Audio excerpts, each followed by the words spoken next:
All right, folks, this is what I'm supposing you should focus on today as a challenge. Okay, so here's $25,000 on a demo account. He's trading demo, this guy. All right, so we have a fair value gap that's defined on the 15-minute time frame. Let me show you what that is. So there's the same fair value gaps, okay? Now, what I'm going to do is I'm going to trust the fact that we have done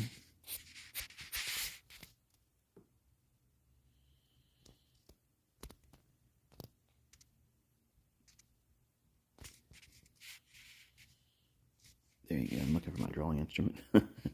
We had this big drop down below the low of the lowest of the two fair value gaps defined on the 15-minute time frame. And then we have the higher one here. So I'm going to drop down to the 1-minute chart. I'm going to use these two fair value gaps to frame a setup. I'm going to look for price because we now taken out that low. We made it jagged. Where is it smooth? Right here. And just above that is what? The high of that fair value gap. So what I'm going to do is I'm going to watch and see if price can get back into this area here. I'll use the low of the 15-minute fair value gap to go long, and I'll exit there. Okay, so basically about 20 handles in price fluctuation. And I don't even need it to trade all the way back up to that one. This is not even required. So I can trade inside of a range, and it need not be all that impressive.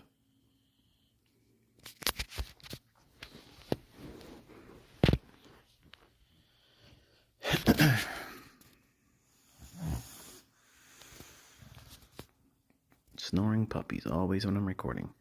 You're probably thinking to yourself, why is this guy got his dogs always near him? It's the fact here, that's Piper. And Scout's right next to me, so she'll be doing her, she got a tongue sticking out. She'll be doing her snoring next too.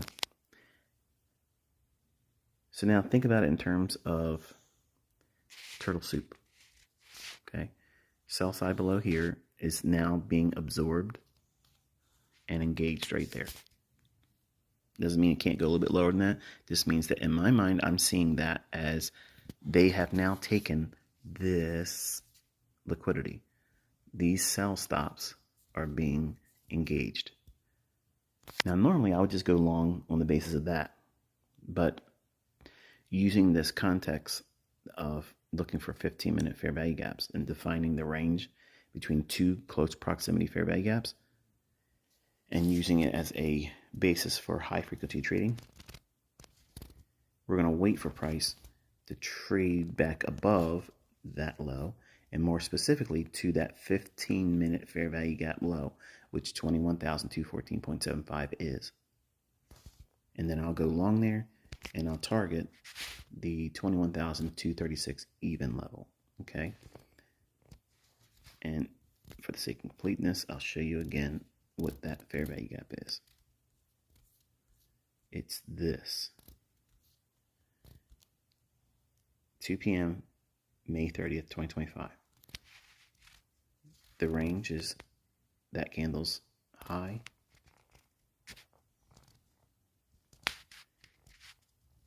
to that candle's open, because there's a small little volume bounce between the two candlestick bodies there. All right, let's go back down into the 1-minute chart and babysit this.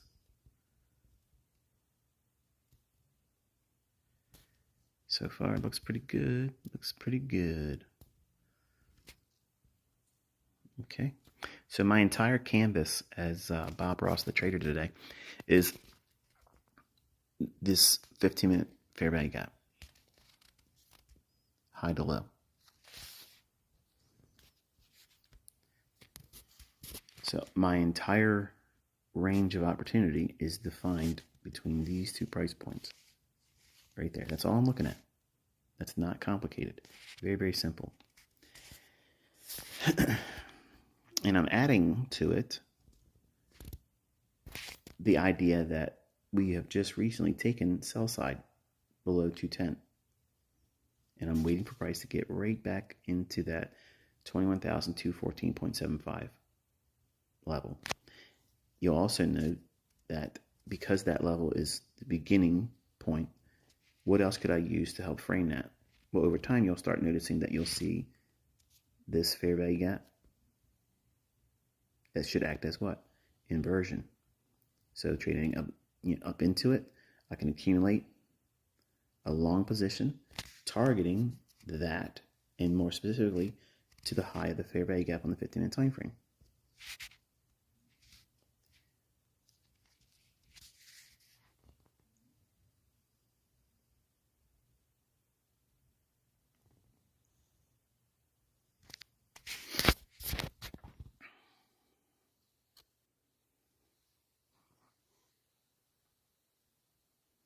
I was jawboning instead of entering the trade when I was drawing the fair value gap out. Whatever. It might give it to me. All I'm looking for here is to get below that area right there. It's like that. Yeah, give me a little bit more. There you go. Alrighty. Now let's define the risk. Trade it to there. You don't care about the R multiples of this. All you're looking for is the efficiency of using the very high of the fair value gap as your target, and then go through this range here. This range right here, from that low up to the low of the fair value gap at 21,214.75. Is there any gaps in this portion of price action? There's a volume imbalance, which right at almost at now. We gap down below it. So my stop is below this candlestick's low, and it's essentially the midpoint of the lowest bodied candle. See that?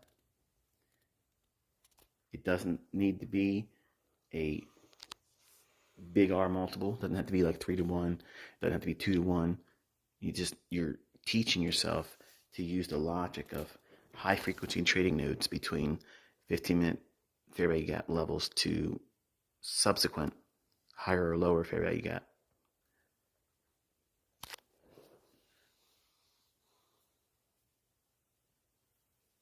Submit yourself to the risk.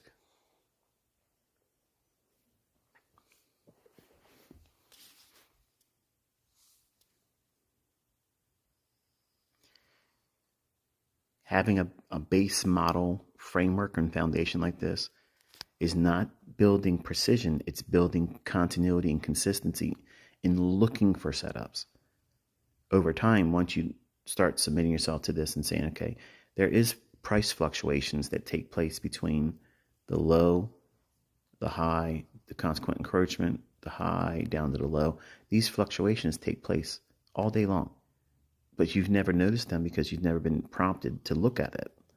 So while this suggestion for this week is not meant to provide you specific precision, it's meant for you to find a limitless supply of focusing on a very small canvas of price action that yields a plethora of opportunities that over time, using the other things I've taught, you can refine that and get very, very specific. For instance, like right here, we have the order block that just traded down into, okay?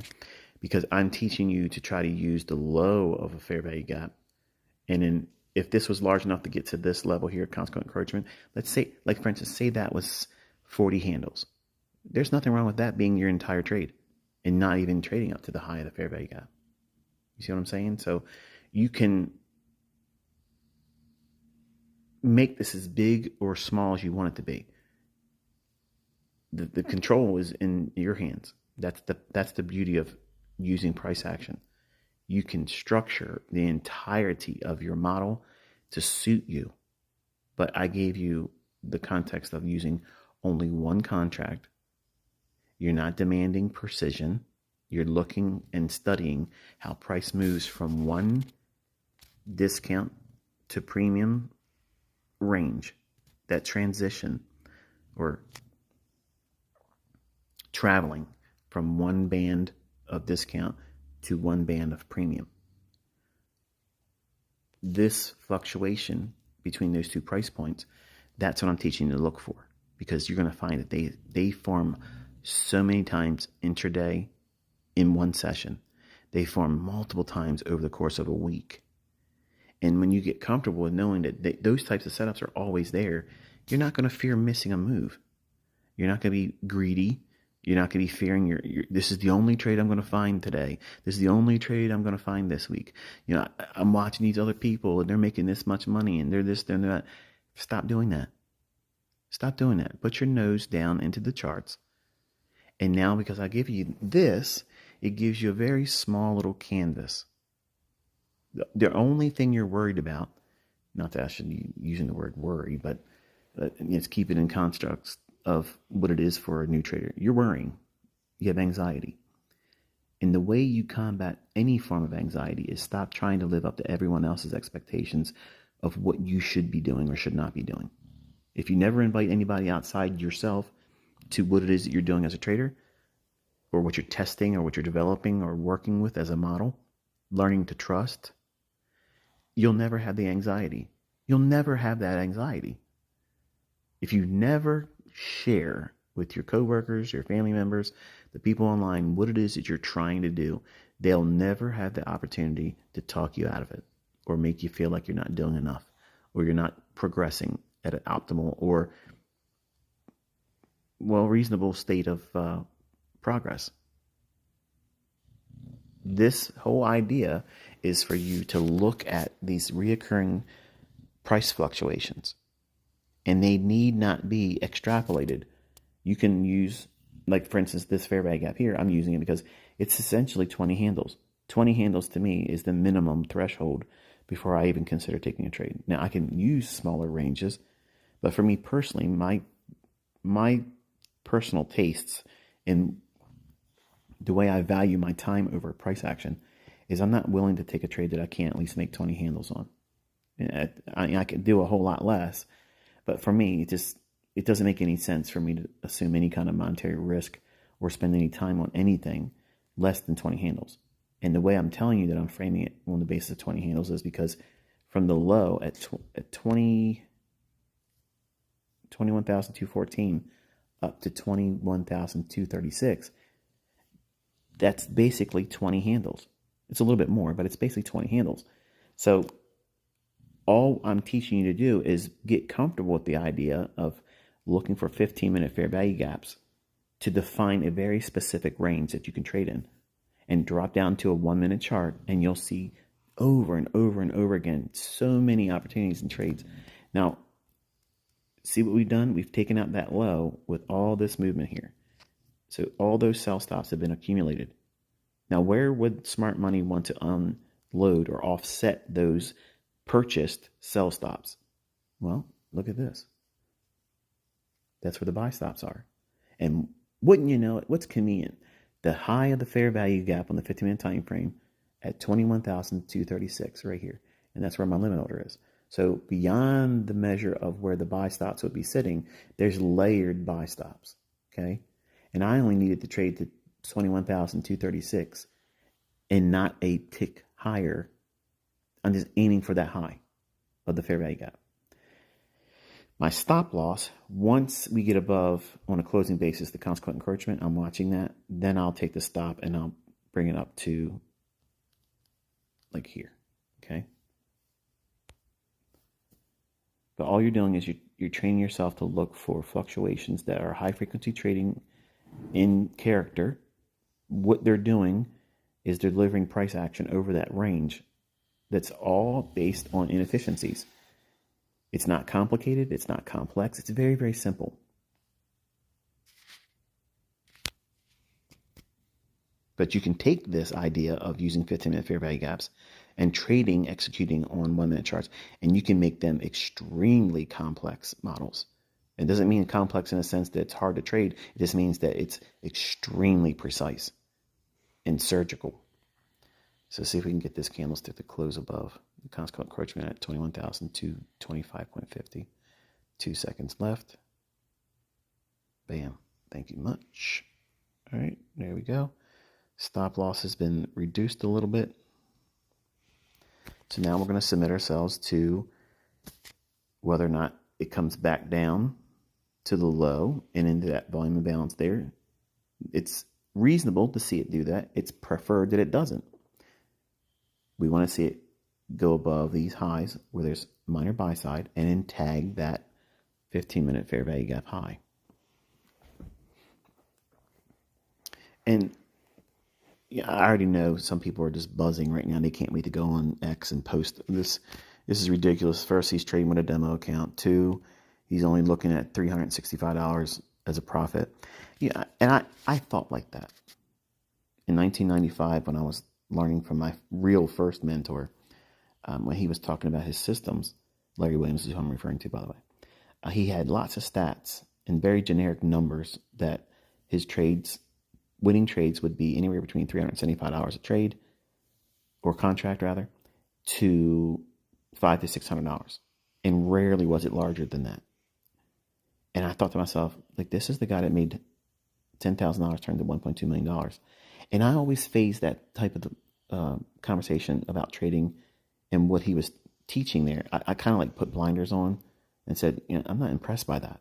Like, I didn't get into trading to make $300. I got into trading to make thousands of dollars, So, but as a beginning basis, if you can find $365 3 times a week, how would that impact your money that you require to make your ends meet, your bills, to pay your bills on a monthly basis? If you could do that 3 times a week, wouldn't that make a huge impact? It may not cover everything, but if you're brand new and you're just now learning how to do this, doesn't it give you a little bit of hope that because of inflation, because of things being so expensive, that it would help alleviate not only the necessity for you to feel like you got to do more, or you're not successful, or you're not finding success, or progressing in a manner that would be accepted by the public. Okay. When I started thinking to myself, okay, when this guy was talking about making $375 a trade or per contract, and then come to find out he's trading 2,000 contracts. Okay, then now, yeah, it makes a whole lot more sense. So he's looking for these little cookie cutter. And it wasn't until years after trading and trying to, refine certain things, I started going back to his old stuff. I'm talking literally like 1997, 1998, that I was like, man, if I started applying these ideas on a larger scale, where my trade ideas are way beyond that. Like, I can frame trades that are $5,000 per contract winners. And then you scale that up with money management, how much you can afford with your equity and how many contracts you can control and leverage. But you never need to over leverage, and you never need to worry about running out of setups. You never need to subscribe to some signal provider. And you don't need to think about what other people think about as my content being complex or complicated. I don't overcomplicate anything. It's the students that always overcomplicate it, or the individuals that don't really know what they're talking about when they just see one video or two, and they think, wow, this guy's merely making it complex. They need to sell you that idea, because they're many times trying to sell a course, some kind of a service, some kind of a product. They have to draw a strong, harsh contrast to the things I'm teaching. Otherwise, they don't have a stage to stand on to sell their stuff or draw attention to themselves. What I'm showing you here this week, where you can literally frame this whole idea of looking for setups on the simplicity of using 2 15-minute fair value gaps that are in close proximity. Put the 6 levels on your chart, the highs, the consequent encouragement, and the low of 2 fair value gaps that are formed on a 15-minute time frame. And then watch and study the fluctuations over the course of the trading session, the trading day, the trading week. And literally, you will never run out of setups. You'll never run out of setups. And you not need to worry about the daily bias. You don't need to worry about the narrative, but this helps you in developing an understanding about narrative. It helps you understand about daily bias in the beginning when you don't know anything about it, because it tells you how to go into price action and study very specific ranges. And you don't need it to be a breakout. to be a trader. You don't need to wait for a breakout. I don't need to trade above 21,236 to be profitable. You don't need to see breakouts. It can trade inside of a range and yield all the money you'd ever need to live well. Notice I didn't say rich, because when I talk in terms like that, because you're selective in your hearing, your brain's going to say, oh, he just promised me that I could trade this and I'm going to get rich. That's not what I said. I said that you're never going to run out of setups. You're never going to not have the ability to frame logic without needing to know the daily high and the low, without needing to know the draw and liquidity on weekly ranges. You don't need to know all that stuff. In time, it's beneficial if you do. But what do you do right now? Your first day as an ICT student, what should you do to go in to see that these things repeat? How to prove to yourself in one day that price moves algorithmically. It's an exercise like this, where it completely strips away all of the requirements that the public, the detractors, people that sell stuff that's not what I'm teaching, they have to have those types of things to market themselves. When you submit yourself to these things, you'll see that they deliver. And there's no reason for you to fear missing a trade or not knowing what the high and low is. You don't need to know that stuff. You don't need to know any of those things. But notice how we just took out that high, or those highs right here, and went right to the high of the 15-minute fair value gap. Perfect. This right here, this whole fluctuation in price action literally is more than most people trade successfully when they're trying to trade these prop accounts and try to pass their challenges or whatever, because they're trying to get grand slam home runs. They think that that's the secret. I have to get these big trades and I have to trade with big leverage. Bullshit. No, you don't. All you need to do is know what you're trading on. What's the framework that you're using? What is the whole basis for it? And I just realized that I don't see the executions. So again, I'm going to show you again. This was done as you should be doing this week, paper trading it. And the setups, executions are right there. All right. So there's it. Trading using the low. And it need not even be the actual level. You can get real close to it. So the low is 21,214.75. The fill was at 21,217.75. So there's 3 handles difference. The drawdown from entry to that low. Well, let's see what that low is. Low comes in at 203.5, right? Am I correct in that? 203.5. So 14 handles drawdown. And that's reasonable because we're using the basis of the fair value gap low on the 15-minute time frame as the entry. It has to be there, targeting the high of it. Why? Because from the low to the consequent correction is not 20 handles. So using my logic, I have to have a range that yields at least 20 handles to me, because if I capture 15, that's okay. It's worth it for me to take 15 out because that gives me some fluff, some wiggle room, the entry and the exit price. I don't need to be perfect. So 20 handles gives me that range of opportunity to take out net gain 15 handles. You understand what I'm saying? So if it were to suggest by the 2 fair value gaps I outlined this morning, let's say, for instance, from the low of this fair value gap up to the midpoint between this fair value gap and the high of this one, that was 20 handles. From this low here up to this price point, if that was 20 handles, then that would be my range. This would be like, it's going to draw up into that, but I need it not to trade there. In other words, I don't need it to do that. It's likely, but I don't need it to do that. And this is how you start as an infant in reading price action with my concepts. It's not complex, folks. It only seems complicated because you're trying to apply everything you heard about me, every other thing I've ever talked about in a video, every other PD array. You're trying to find a hole for that peg to fit into, in addition to whatever I'm asking you to look at right now. And you complicate it. You as the trader, you as the listener, you as the practitioner. You're all trying to be black belts on your first day, and you don't even have a white belt around your waist yet. That's equivalent to what it is that you're trying to do. You're expecting yourself to be a gold medalist in the Olympics, and you've never even learned how to do that skill or that sport or that event. You've never done it before. You've never thrown a shot put. You've never thrown a javelin.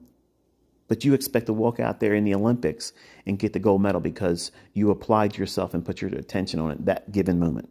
That's the fallacy. Not just with my content, but anybody that's teaching trading education. Everybody has students that come to them, and it's the majority of them. They come and they bring their own preconceived notions and ideas about how they should learn because they know everything.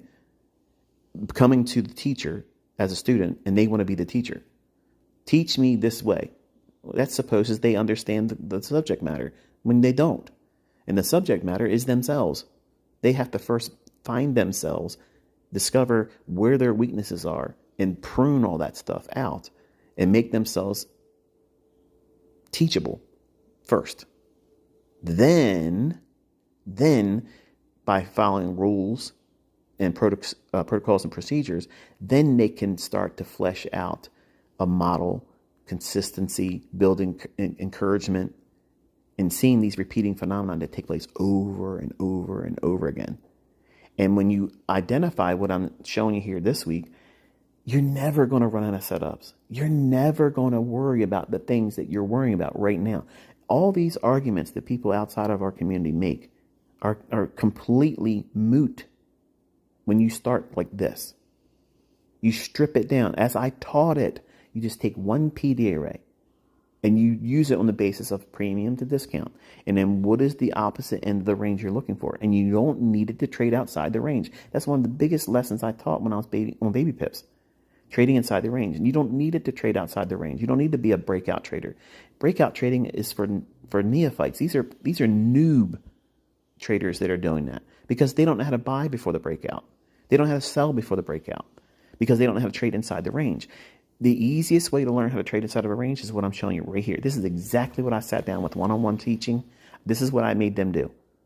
This is what I made them do for the week. This is the thing that I forced them to look at. I forced them to look through the lens of the 50-minute time frame on close proximity fair value gaps and just use that as their range. That is their predetermined canvas. That's the only thing you can use. These are the levels right here. The lowest of that fair value gap and the high of that fair value gap. It was formed on the 15-minute time frame. At the time I came on to X this morning, that's what we were all seeing in our charts. That is the only fair value gaps that were in close proximity. Period. End of story. There's no ambiguity there. There's no fluff. There's no why didn't you pick this one? It was very, very finite. And that's how you have to be with rules and procedures and protocols and models. You have to be able to make a definitive determination about what it is that you're going to focus on. What makes your range premium? What makes your range a discount? Well, my PD arrays assist in that. It's not subjective because they're very specific, 6 very specific price levels. The high, the low, and the midpoint. That's it. I've already stated that if you would have added the not the consequent encroaching, but if you would have added the quadrants, watch, look what happens when you start doing that. This video is already getting too long. They may not even let me post it. That makes me angry when I do that. Where am I at here? I'm looking for the...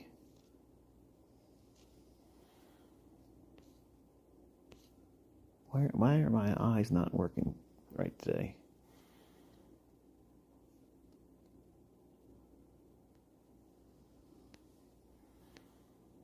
There we are. There and there.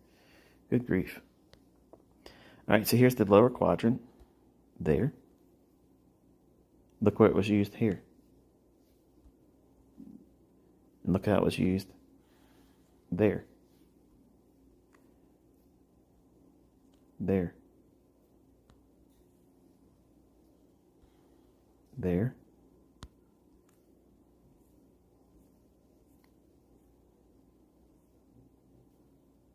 Look how we spiked down below it, and the bodies respected the lower quadrant. These are all signatures. It helps you build and understand how price is going to behave. And there's the stops I told you that it was going to run. There's the accumulation of those stops, and then attacking the buy side here. And above that is the high, that fair value gap. And we traded right to the midpoint, and I'll just rough it real quick. From that level to that level, right there. This is event horizon between two PD arrays, midpoint. And look how perfect that is. Look at the body. Look, seriously, you're going to tell me the body stopping right there, right at that specific level, the buying and selling pressure disagreed to do that? Enjoy your day.